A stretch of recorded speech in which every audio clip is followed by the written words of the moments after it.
This one is from Bud's Wood Shop, and it is a multi-bar cutter,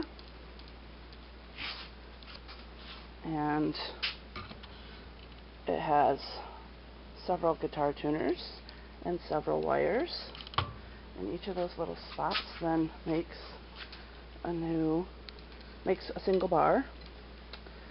And I'm going to demo for you how I use it to cut my little thin 1 ounce, well, I say little, but 1 ounce bars for Operation Christmas Child, or you can use it for guest bars. Okay, so now we're going to demo the cutter on the, I have already split my logs into 4 pieces, and I take 2 at a time and put in the log splitter, and it just goes all the way against the thing there, and then we have to tighten down our strings still, as you can hear, and it works just like the log splitter that I just used. And I just turn.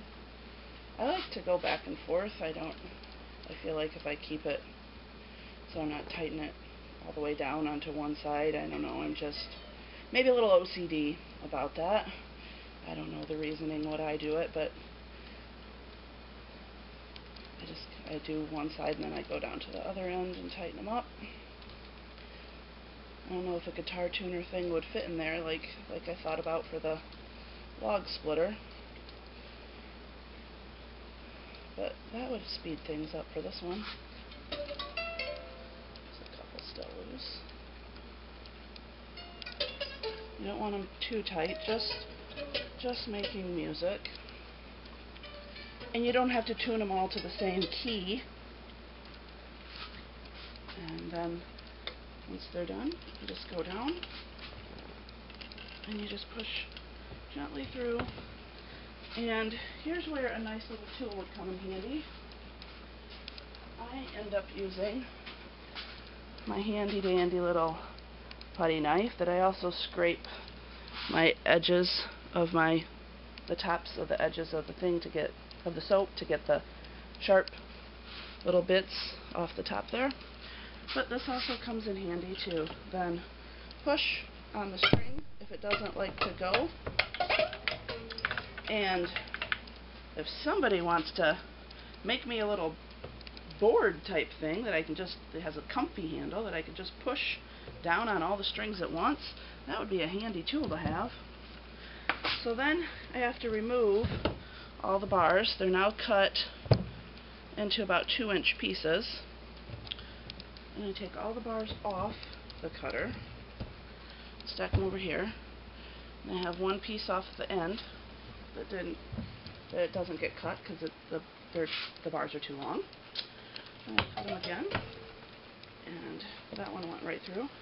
So these are about the size that the bars will be. Those ones got cut off of the very end, so I end up with 2 that are, and then I put them back in, the 2-ounce bars, and I put them in so that they are halfway. Let me show you without moving you around too much. Let's see. So the lines are half, the cut happens here, and I put these lines halfway on the cutter so that when I close it, the strings land in the middle of each of those bigger soap bars to cut them in half. And then we just push down, and it goes through, and then we have about a 1-ounce bar. And that's that.